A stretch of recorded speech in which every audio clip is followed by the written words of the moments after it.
우리 다 같이 예배를 위해서 기도하실 때에 오세훈 집사님 기도 인도해 주시겠습니다.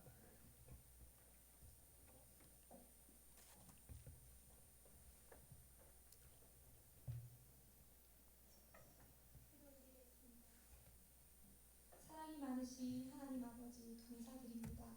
아멘. 푸르른 계절 6월을 저희에게 허락하시고 오늘도 주님과 동행하며 이 시간 엘림교회에서 예배드리게 하시니 참으로 감사드립니다. 아멘. 항상 기뻐하라, 쉬지 말고 기도하라, 범사에 감사하라고 하신 주님의 그 말씀을 너무나도 잘 알고 있지만 때로는 눈앞에 보이는 현실과 아픔들로 주저앉는 나약한 존재임을 고백합니다. 주님, 이 시간 저희의 약함을 불쌍히 여겨주시고 주님. 주님의 강한 오른손으로 저희를 붙잡아 주시옵소서. 아멘. 우리의 생각과 계획으로 주님보다 앞서가지 않게 하시고 주여. 가장 좋은 때에 각자에게 딱 맞는 좋은 것으로 채우실 주님을 뒤따르는 저희가 되게 하시옵소서. 아멘. 우리 엘림교회를 위해 기도합니다. 주님이 사랑하시는 이 엘림교회에 첫 발을 내딛던 날을 기억합니다. 주님. 뜨거웠고 사랑이 넘치고 은혜가 가득했던 나의 광야의 한 줄기 빛이었던 이 엘림교회가 또 다른 주님. 많은 영혼들에게도 주님 사랑 전해가기를 간절히 소망합니다. 아멘. 주님 보내신 소중한 세각적 분들 뿐만 아니라 또 믿음 생활이 잠시 주춤한 그 영혼들에게도 손을 뻗어 함께 일어나 나아가는 교회 되기를 기도합니다. 아멘. 주님의 사랑 안에서 많은 역할들을 엘림교회가 잘 감당해 나가도록 저희 한 사람 한 사람을 단단히 붙잡으시고 아멘. 허락하실 가장 좋은 때에 성전 이전할 수 있도록 인도해 주시옵소서. 아멘. 예배를 위해 아침 일찍부터 헌신과 봉사하는 많은 분들의 수고를 주님 기억하시고 아멘. 복을 더하여 주시옵소서. 아멘. 또한 성도님들 모두가 각자의 분량대로 높고 낮음 없이 그 자리에서 충성과 믿음으로 예배드리게 해 주시옵소서. 아멘. 말씀 전하실 조재진 목사님을 위해 기도합니다. 하나님의 말씀을 전함에 있어 엘림교회와 성도님들을 위해 눈물로 무릎으로 간구하시는 목사님의 그 기도에 주님 귀 기울여 주시고 아멘. 목사님의 영과 육을 강건하게 지켜주시옵소서. 아멘. 또한 하늘의 능력을 베풀어 주시고 목사님 전하시는 그 말씀을 듣고 살아가는 저희들이 예수님의 향기로운 자녀들 되기를 소망합니다. 아멘. 어느 곳에 있든지 우리 엘림교회 성도님들이 서는 그 자리에는 주님의 향기가 가득하여서 주님의 기쁨이 되게 하시옵소서. 아멘. 나의 나됨은 주님의 은혜임을 고백하며 이 주님. 모든 말씀 지금도 살아 역사하시는 우리 주 예수 그리스도의 이름으로 기도드립니다. 아멘.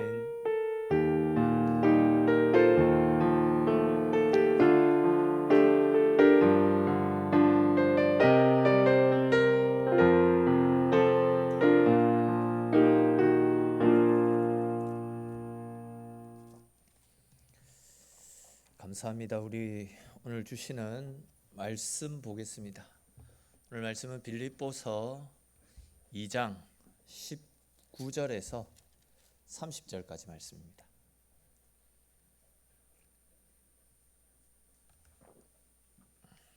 빌립보서 2장 19절에서 30절까지 말씀. 우리 한 절씩 읽고 마지막 30절은 같이 읽겠습니다. 내가 디모데를 속히 너희에게 보내기를 주 안에서 바람은 너희의 사정을 알므로 안위를 받으려 함이니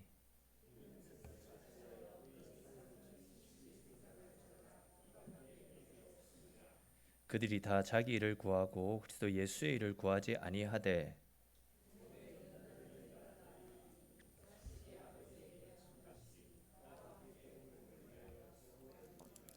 그러므로 내가 내 일이 어떻게 될지를 보아서 곧 이 사람을 보내기를 바라고 그러나 에바브로디도를 너희에게 보내는 것이 필요한 줄로 생각하노니 그는 나의 형제요 함께 수고하고 함께 군사된 자요 너희 사자로 내가 쓸 것을 돕는 자라.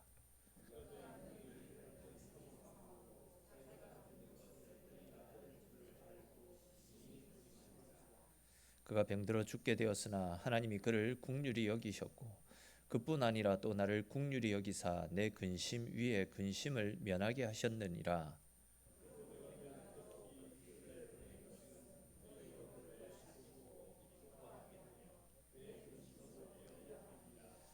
이러므로 너희가 주 안에서 모든 기쁨으로 그를 영접하고 또 이와 같은 자들을 존귀히 여기라. 그가 그리스도의 일을 위하여 죽기에 이르러도 자기 목숨을 돌보지 아니한 것은 나를 섬기는 너희의 일에 부족함을 채우려 함이니라. 아멘.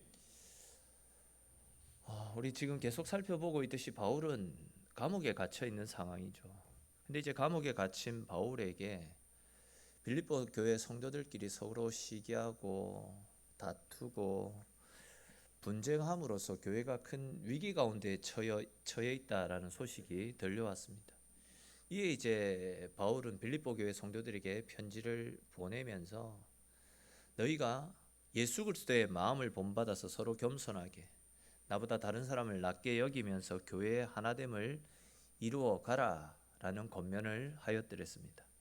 또 이와 같은 맥락에서 구원받은 사람이라고 한다면 옛날에 하나님 모를 때처럼 자기 유익만 구하고 다툼과 분쟁을 조장하거나 하나님의 이름을 욕먹게 해서는 안 되고 날마다 두렵고 떨림으로 즉 구원받은 사람답게 날마다 말씀으로 자신을 변화시켜 나가는 착하고 구별된 삶을 통해서 교회 가운데 일어나고 있는 이런 갈등들, 분쟁과 다툼들을 해결하고 온 성도가 하나됨으로 하나님께 영광 돌려야 된다라는 그런 권면을 하지 않았습니까?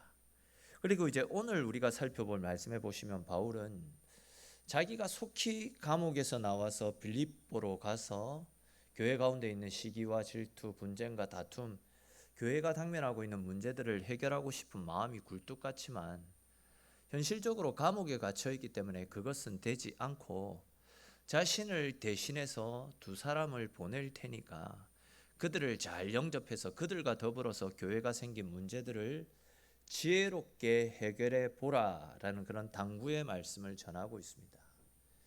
바울이 자신을 대신해서 빌립보 교회에 추천했던 첫 번째 사람은 디모데입니다. 디모데. 바울은 자신이 빌립보 교회에 갈 수 없기 때문에 대신에 디모데를 빌립보 교회에 보내려고 했던 겁니다. 디모데라는 이름은 하나님을 공경한다 그런 뜻을 가지고 있습니다. 이 디모데는 누스드라라고 하는 이방 지역 출신인데 어머니 유니게는 유대인이었고 아버지는 헬라인이었습니다. 그러니까 이제 유대인과 헬라인 사이에서 태어난 혼혈 사람이었습니다. 혼혈.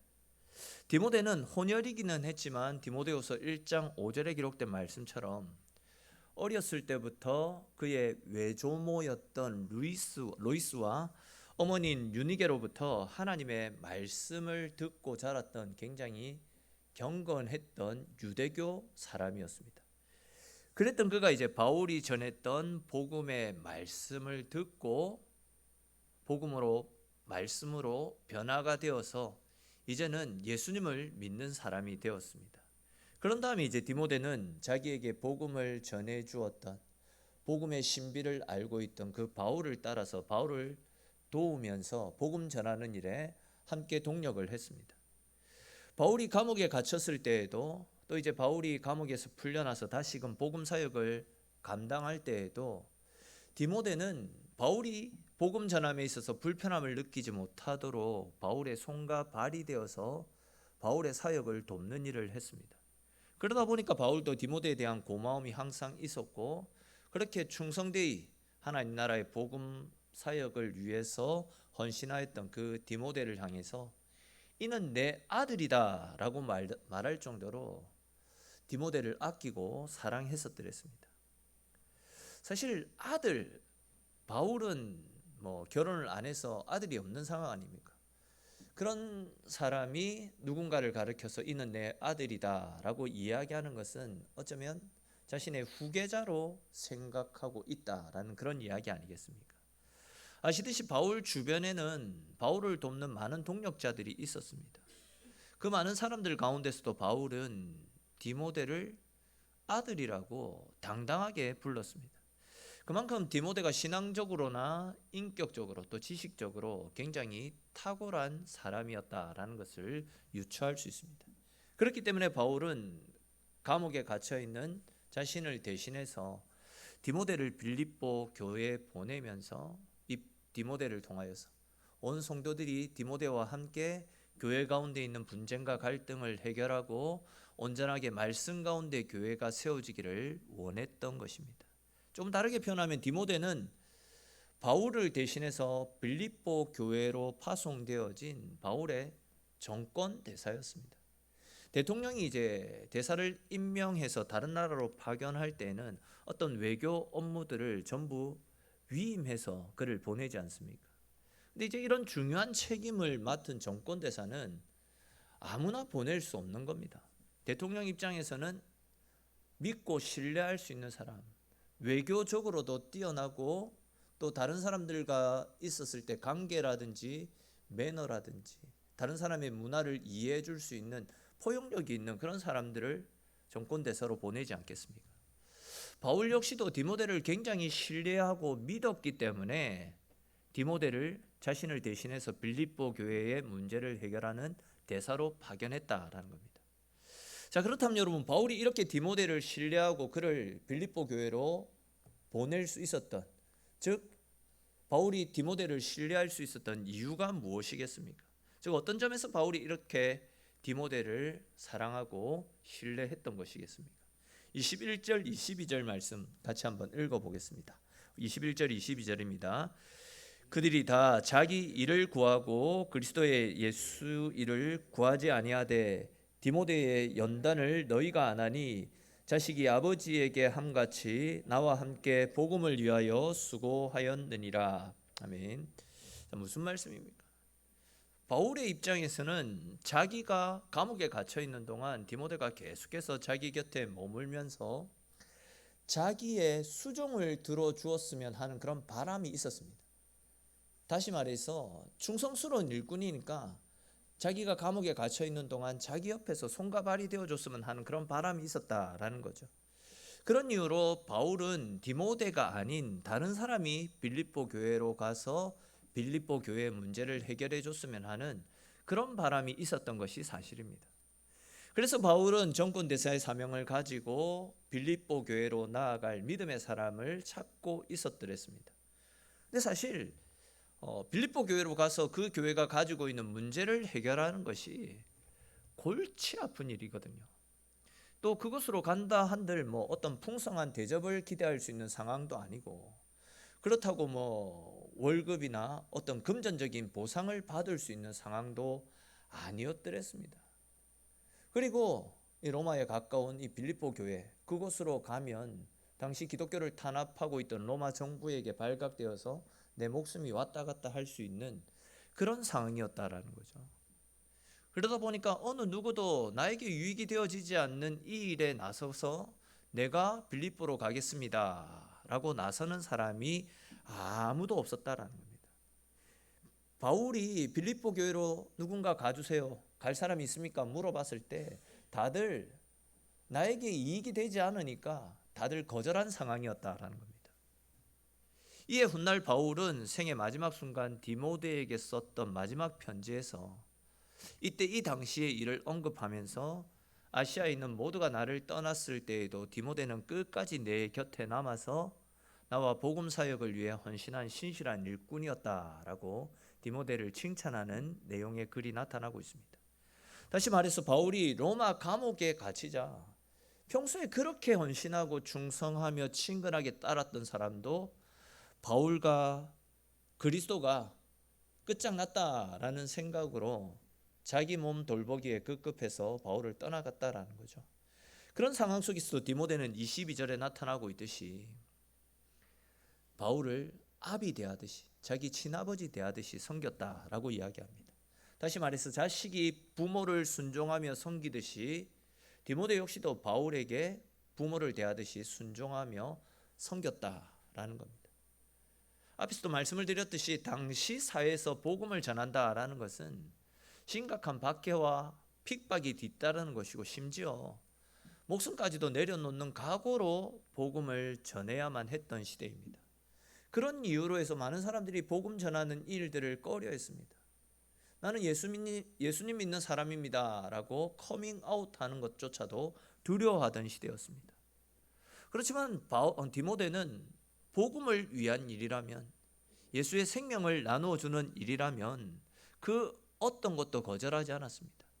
바울의 부탁을 거절하지 않았고 부모에게 하듯 모든 일을 기쁨으로 즐거움으로 순종함으로 섬기는 것을 볼 수 있습니다. 22절 초반에 나타나고 있듯이 디모데는 복음으로 인해서 심한 고통과 아픔의 연단을 수도 없이 겪었습니다. 그렇지만 그는 복음 전하는 일을 고난 때문에 복음 전하는 일을 포기하지 않았다라는 겁니다. 즉 디모데는 복음의 열정에 사로잡혀 있었던 신실한 일꾼이었습니다. 바울이 사도행전 20장 24절에서 나의 달려갈 길과 주 예수께 받은 사명 곧 하나님의 은혜의 복음 증거하는 일을 마치려 하면은 나의 생명을 조금 더 귀한 것으로 여기지 아니하였다라고 고백했던 것처럼 디모데 역시도 복음 전하는 그 일 때문에 망설이거나 주저하거나 염려하지 않았습니다. 심지어 내 목숨이 달아나더라도 복음 전하는 일에 열심을 쏟겠다라는 그의 다짐과 그의 의지는 절대 변하지 않았습니다. 복음에 사로잡혔던 신실한 일꾼이었다라는 거죠. 그런 이유로 해서 지금 바울은 급하게 디모데를 빌립보 교회로 보내어서 빌립보 교회 가운데 일어나고 있었던 이런저런 다양한 갈등들을 해결하려고 했던 겁니다. 우리는 오늘 본문에 나타나고 있는 이 디모데의 모습을 보면서 우리 그리스도인들이 교회를 섬김에 있어서, 하나님을 섬김에 있어서 어떤 자세로 주의 교회와 하나님을 섬겨야 되는지를 엿볼 수 있습니다. 사실 바울을 통해서 죽은 사람이 되살아나고 병든 사람이 치료되고 여기저기에서 복음의 역사들이 나타날 때에 많은 사람들이 바울을 신뢰하고 바울을 따라다니지 않았습니까? 뭔가 얻을 수 있을 것 같은, 뭔가 기적을 하나라도 더 볼 수 있을 것이다라는 그런 기대를 가지고 바울을 따라다녔습니다. 그리고 하나님 위해 살겠습니다. 복음을 위한 일이라면 나 역시도 기쁨으로 그 일을 감당하겠습니다. 주님 말씀하신 대로 자기를 부인하고 자기 십자가를 지고 주님을 따르겠습니다라는 이런 고백들을 하고 바울을 따라다녔습니다. 근데 막상 바울이 감옥에 갇히고 언제 나올지 내일이 보이지 않는 상황에 많은 사람들은 이제 기독교는 끝이구나, 바울을 멀리하고 바울을 등진 채 떠나갔습니다. 오늘날 많은 그리스도인들이 예수를 믿음으로 범사가 잘 되는 축복을 받고 싶어합니다. 복음의 역사가 나타나고 이런저런 기적이 일어나면 앞다투어 교회로 몰려와서 자기도 그런 기적들, 은혜들, 능력들을 경험하고 싶어합니다. 또 그런 기적들을 체험하면 주님을 위해서 살겠습니다. 주님께 내 모든 것들을 드리겠습니다. 이런 고백들을 하고 또 다짐들을 많이 합니다. 내가 기도했을 때 하나님께서 응답해 주시면 하나님 살아계십니다. 주님만을 위해서 살겠습니다. 주님 내 모든 것 되십니다. 이런 믿음의 고백으로 진짜 내 모든 것들을 드릴 각오로 하나님 앞에 다가갑니다. 근데 삶 가운데 어려움이 찾아오고 환난이 찾아오고 내가 기도하는 것이 내가 원하는 대로 응답받지 못할 때에는 언제 그랬냐는 듯이 하나님을 떠나가는 그런 모습들을 많이 보입니다. 좀 다르게 표현해서 영광의 면류관을 쓰려고 하는 사람들은 많이 있는 것 같은데 희생하고 봉사하고 주님이 걸어가신 십자가의 길, 고난의 길을 함께 걸으려고 하는 사람들은 많이 없습니다. 다시 말해서 대부분의 사람들은 고난은 실패고 불행이고 멸망이고 저주라고 생각합니다. 반대로 영광과 번영과 발전이 있는 것에 축복이 있고 세상적으로 잘 사는 것, 그것이 하나님으로부터 복받는 일이다라고 생각합니다. 그러나 실상은 영광과 번영이 있고 온갖 좋은 것으로 가득한 화려한 길들이 결국은 우리를 하나님으로부터 멀어지게 만드는 일들이 많이 있지 않습니까? 이 길은 사탄이 믿음의 사람들을 넘어뜨리기 위해서 유혹해오는 멸망의 길이고 유혹의 길입니다. 오히려 십자가에 못 박히는 곳에 하나님이 계시고 하나님의 영광이 많이 나타나지 않습니까? 사실 십자가의 길은 상상도 할 수 없을 만큼 고통스럽고 괴로운 길입니다. 근데 하나님께서는 우리를 향해서 그 길을 걸어오라라고 말씀하십니다. 나와 함께 그 길을 걸어가자라고 말씀하시지 않습니까? 너희 중에 누구든지 나를 따르려거든 자기를 부인하고 자기 십자가를 지고 나를 따라야 된다라는 말씀을 하십니다. 왜냐하면 그 십자가 속에서 우리를 사랑하시는 하나님의 사랑이 녹아져 있고 그 사랑 가운데 거할 때 우리가 가장 잘 되고 하늘의 은혜 가운데 하늘의 복을 받아 누릴 수 있기 때문입니다.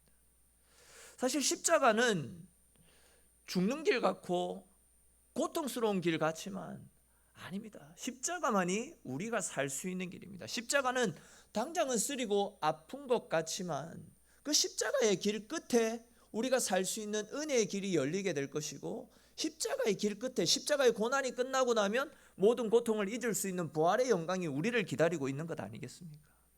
십자가의 삶은 우리가 성도로서 성화되어져 가는 가장 확실한 길이고, 우리를 사랑하시는 하나님의 은혜를 경험할 수 있는 복된 길이 바로 십자가의 길입니다. 그래서 하나님은 성도들이 십자가의 삶을 살기를 원하신 것 아닙니까? 우리 기독교의 힘은 다른 데 있지 않습니다. 십자가와 부활, 십자가를 믿는 믿음으로 주님께 우리의 삶을 헌신하고 드릴 때 그것이 우리의 힘이고 우리의 능력이 되어지는 것입니다. 아시는 것처럼 성경에 나타나는 믿음의 사람들, 전부 다 그들은 고난의 터널을 건너갔던 사람들입니다. 하나님이 쓰셨던 사람은 모두가 고난을 통과하여서 불의 연단을 거친 하나님의 백성들이 되었지, 누구도 고난 없이 그냥 영광만 받아 누린 사람은 아무도 없습니다. 아시듯이 다윗 왕이 얼마나 많은 고통과 아픔을 경험했습니까? 요셉은 노예로 팔리고 감옥에 갇히고 숱한 고통을 다 겪었더랬습니다. 지금 우리가 살펴보고 있는 사도 바울, 얼마나 많은 시련과 고난과 억울함과 매질을 당했습니까? 무엇보다도 하나님은 왜 당신의 독생자를 십자가에 죽이시는 그런 고난의 길을 걸어가게 하신 것이겠습니까? 고난의 신비가 있다라는 겁니다. 고난 때문에 나는 버림받았다, 하나님 나를 버리신 것 아닌가, 하나님 나를 사랑하시지 않는 것 아닌가, 그렇게 생각해서는 안 됩니다. 아시듯이 고난은 하나님이 나에게 더 많은 축복을 주시기 위해 내 속에 있는 가시와 내 속에 있는 모난 부분들을 다듬어 가시고 깎아 가시고 연단해 가시는, 즉 축복을 허락해 주시는, 축복을 받아 누릴 수 있는 은혜로 가는 하나의 과정입니다. 십자가의 길은 고난의 길이고 좁은 길이지만 그 길 가운데 하나님의 축복이 있고, 그 길 가운데 우리가 영원히 죽지 않고 영원히 살 수 있는 은혜의 길이 열리게 된다라는 거죠. 그러므로 여러분, 아무든지 나를 따라오려거든 자기 십자가를 지고 나를 따르라 라는 주님의 말씀처럼 자기를 내려놓고 주의 십자가를 지고 주님을 따르는 삶을 살 수 있기를 바랍니다. 오늘 본문에 나타나고 있는 이 디모데처럼 모든 사람들이 고난으로 인해서 하나님을 떠나가는 극한 상황 속에서도 고난을 조금 더 두려워하지 마시고 십자가의 복음을 위해서, 주님의 영광을 위해서 더 헌신하고 충성하는 삶을 살 수 있기를 바랍니다. 주님께서는 지금 이 시대 우리의 삶 가운데서도 주의 복음과 교회를 위해서 세상으로 보낼 만한 귀한 일꾼들을 찾고 계십니다. 간절히 바라기는 저와 여러분들 모두가 주님께서 내게 허락하여 주신 구원의 은혜와 십자가 사랑에 감사하며 주님께로 가까이 나아가 주님으로부터 귀하게 쓰임받는 귀하고 신실한 복음의 일꾼들로 새롭게 세워질 수 있게 되기를 주님의 이름으로 간절히 축원합니다. 자, 이제 또 이어지는 25절 말씀해 보시면 디모데 이외에 또 빌립보 교회로 보내려고 했던 또 다른 한 사람, 에바브로디도의 이야기가 나타나고 있습니다. 바울의 입장에서는 디모데를 속히 보내고 싶었지만 아직 해결되지 않은 일이 있었습니다. 그리고 그 일이 진행되는 것을 보고 디모데를 보내려고 생각했지만 하루라도 빨리 빌립보 교회가 당면하고 있는 이 갈등의 문제를 해결하고 싶은 마음으로 디모데를 보내기 전에 먼저 에바브로디도를 보내어서 이 빌립보 교회 편지를, 빌립보서 편지를 빌립보 교회에 전달했던 겁니다. 이 에바브로디도 역시도 굉장히 신실한 사람입니다. 바울은 에바브로디도를 소개할 때에 그를 나의 형제라고 소개합니다. 또 함께 수고하고 함께 동력하는 자라고 소개하고 있습니다. 여기에서 함께 수고한다라고 번역된 이 단어를 헬라 원어로 살펴보게 되면 시네루곤이라는 단어가 사용되어졌습니다. 시네루곤. 이 시네루곤이라는 단어는 동력자라는 뜻을 가지고 있습니다. 즉 에바브로디도는 바울의 복음 사역을 위해서 함께 동력했던, 함께 일했던 신실한 동력자였다라는 거죠. 또 바울은 그를 함께 군사된 자라고 소개하고 있습니다. 이 말은 에바브로디도가 하나님의 복음을 위해서 당시의 교회를 어지럽혔던 수많은 이단자들, 수많은 악한 자들에 맞서서 교회를 지켜나갔던 신실한 일꾼이었다라는 거죠. 그리고 이제 30절 말씀에서는 그가 죽기에 이르러도 자기 목숨을 돌보지 않는 신실한 일꾼이었다. 죽기까지 헌신했던 충성된 일꾼이었다라고 이야기하고 있습니다. 여기에 나타나고 있는 목숨을 돌아보지 아니하였다. 30절에 나타나고 있는 목숨을 돌아보지 아니하였다라는 이 표현을 원어로 살펴보게 되면 볼류오마이라는 단어가 사용되어졌는데 이 단어는 도박 용어입니다. 도박 용어. 도박사들이 자신이 가진 모든 것을 걸고 올인이라고 하죠. 올인하고 주사위를 던질 때 사용하는 말인데 오늘 본문에서 바울이 에바브로디도를 소개할 때 목숨을 돌보지 않는 자라고 그렇게 소개하는 것은 그가 예수님을 위해서 자신의 모든 것을 다 던졌다는 겁니다. 표현이 조금 그럴 수도 있지만 그리스도께 자신의 인생을 던지는 엄청난 도박을 했다라는 표현이죠. 주님께 자신의 인생을 거는 엄청난 도박을 해서 주님으로부터 칭찬 들었던 사탄의 권세를 이기고 승리했던 사람이 바로 이 에바브로디도라는 사람이었습니다. 그것뿐만이 아닙니다. 원래 그는 빌립보 교회 성도였습니다. 근데 이제 바울이 복음을 전하다가 로마 감옥에 갇혀 있다라는 말을 듣고는 빌립보 교회 성도들이 바울을 위로하기 위해서 또 바울이 풀려나서 다시금 복음 사역을 하려면 어느 정도 재정적인 여유가 있어야 되지 않겠습니까? 그래서 이제 바울의 복음 사역을 위해서 조금이라도 보탬이 되기 위해서 아마 빌립보 교회에서 상당 금액의 헌금을 했던 모양입니다. 그때 이제 바울에게 헌금을 전달하기 위해서 빌립보 교회에서 보내었던 사람이 바로 이 에바브로디도라는 사람입니다. 여러분 한번 생각을 해보십시오. 빌립보 교회 입장에서는 헌금을 거두어서 바울에게 전달해야 되는데 꽤 많은 액수의 헌금이 걸렸습니다. 그때 거쳤습니다. 아무에게나 그 헌금을 전달하도록 믿고 맡길 수 없는 상황 아닙니까? 또 에바브로디도의 입장에서도 한번 생각해 보십시오. 몇 번 말씀드렸듯이 당시 로마는 기독교에 대한 탄압을 굉장히 심하게 하고 있었습니다. 만약 그가 바울을 만나서 헌금을 전달하고 위로를 하러 갔다가 그 역시도 바울과 함께 엮여가지고 감옥에 갇히거나 심한 고난과 아픔 심지어 목숨까지도 날아갈 수 있는 그런 상황입니다. 그런 위험이 뒤따르고 있는 상황에서 교회로 바울을 만나기 위해 감옥으로 찾아간다. 결코 쉬운 일이 아니었다라는 거죠. 그런데 이 에바브로디도는 그런 위험을 다 불사하고 바울에게 갔습니다. 이런 상황들을 종합적으로 생각해 볼 때 에바브로디도 역시도 굉장히 신실한 사람이었다라는 것을 알 수 있습니다. 지금까지 우리가 살펴보았던 것처럼 바울은 로마 감옥에 갇혀서 참 깜깜하고 아무것도 할 수 없는 암담한 현실 가운데 살고 있었습니다.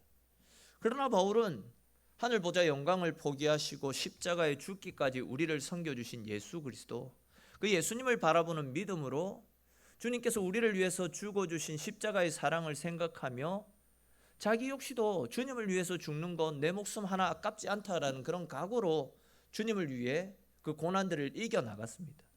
즉 바울이 감옥 생활의 외로움과 심한 고문을 이겨낼 수 있었던 것은 단연코 주님의 십자가를 바라보는 그의 믿음, 주님 베풀어 주신 은혜를 알기에 훗날 천국에 가서 하나님으로부터 받아 누리게 될 영원한 상급을 알고 있기 때문에 이 땅에서 받는 고통, 이 땅에서의 수고를 조금도 주저하지 않았습니다. 그런데 이제 이 믿음의 힘과 더불어서 바울이 힘든 감옥 생활을 이겨나갈 수 있었던 또 다른 하나의 원인을 뽑으라면 오늘 본문에 나타나고 있는 이 디모데와 에바브로디도와 같은 신실한 믿음의 일꾼들, 함께 주의 복음을 위해서 목숨을 걸고 복음을 위해서 뛰어들었던 이런 신실한 동력자들이 함께하고 있었기 때문임에 우리는 결코 이 사실을 부인할 수 없습니다. 그렇습니다, 여러분. 우리도 뭐 신앙생활을 하다 보면요, 교회 문제가 생길 때도 있고 위기가 찾아올 때도 있고 머리 아픈 일들이 종종 만나게 됩니다. 그럴 때 우리는 제일 먼저 바울이 그랬던 것처럼 주의 십자가를 바라보면서 결국 주님이 우리를 그 고난으로부터 이기게 하실 것이다 라는 확신을 가지고 믿음으로 그 고난을 맞설 수 있어야 됩니다.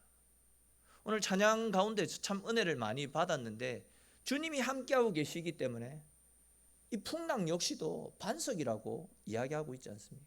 주님이 우리와 함께하고 계시기 때문에 그 고난도 주님과 함께한다면 우리는 넉넉히 해결할 수 있다는 거죠. 주의 십자가를 믿는 믿음으로 고난에 맞서면 주님께서 모든 고난들을 이기게 하시기 때문에 우리는 넉넉히 모든 상황을 헤쳐나갈 수 있게 되는 것입니다. 믿음의 반석 위에 굳게 선 사람들은 절대 흔들리지 않는 거다. 흔들리지 않습니다. 우리는 이런 믿음으로 서로가 서로를 위로하고 격려하는 가운데 고난에 맞설 수 있어야 된다는 거죠. 그리고 이와 더불어서 함께하는 우리 모든 성도들이 서로가 서로를 위로하고 격려하면서 손 맞잡고 함께 힘을 실어주는 가운데 어려움의 문제를 맞서 나갈 수 있어야 된다는 거죠. 교회는 앞에서 드러나고 앞에 서 있는 목회자들 뿐만이 아니라 이름도 없이 빛도 없이 섬기는 수많은 일꾼들이 있지 않습니까? 장로님들, 권사님들, 수많은 집사님들이 함께 주의 교회를 섬기고 있습니다. 주일학교 교사들, 찬양팀, 성가대, 전도의 임원들, 방송실, 주일 안내, 식당 봉사, 교회 청소, 사랑방 리더와 순장들, 또 교회와 성도들을 위해서 수시로 기도하시는 기도의 일꾼들, 이렇게 교회를 위해 헌신하고 충성하는 모든 분들이 예수 그리스도를 중심으로 하나가 되고 기쁨으로 주의 교회를 섬겨 오셨기 때문에 이렇게 공장지대에서도 15년이 넘는 세월 동안 교회가 세워질 수 있었던 것 아니겠습니까? 누구 하나의 헌신과 수고로 인해서 교회가 세워지는 것이 아니라 우리 모두가 한 마음이 되어서 서로 위하고 아끼면서 서로를 위해서 중보하고 힘 모아서 열심히 섬겼기 때문에 지금 교회가 세워지고 있는 것 아니겠습니까?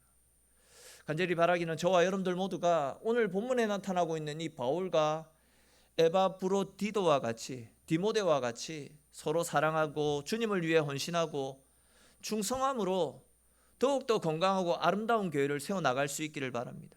그래야 우리 교회 속에 주의 긍휼과 사랑이 더욱더 풍성하게 넘쳐나서 상한 마음들이 깨끗하게 치료되어지고 다친 마음들이 활짝 열리고 염려와 근심 걱정들이 사라지고 오히려 그 염려 근심 걱정들이 기쁨으로 즐거움으로 하나님을 만나는 은혜의 통로로 변화되어지는 복음의 역사들을 경험할 수 있기를 바랍니다. 더 나아가서 이렇게 사랑의 줄로 단단히 묶여진 힘으로 아직도 주님을 알지 못하고 받아들이지 않는 영혼들을 불쌍히 여기고 그들에게 그리스도의 사랑을 함께 나누어 줄 수 있는 복음에 헌신된 일꾼들 될 수 있기를 바랍니다. 그것이 주님께서 우리에게 기대하고 원하고 계시는 그리스도인으로서의 삶의 모습이다라는 사실을 꼭 기억하시면서 날마다 우리의 삶이 말씀 붙잡고 말씀 따라 주의 교회를 섬기고 다른 성도들을 돌아보고 섬기면서 세상을 섬기면서 온전히 하나님 은혜 가운데 사랑으로 하나 되어서 하나님 영광 드러내며 은혜 가운데 주의 교회를 더욱더 든든하게 세워나가시는 저와 여러분들의 삶이 될 수 있기를 주님의 이름으로 축원합니다. 우리 오늘 주신 말씀들을 생각하면서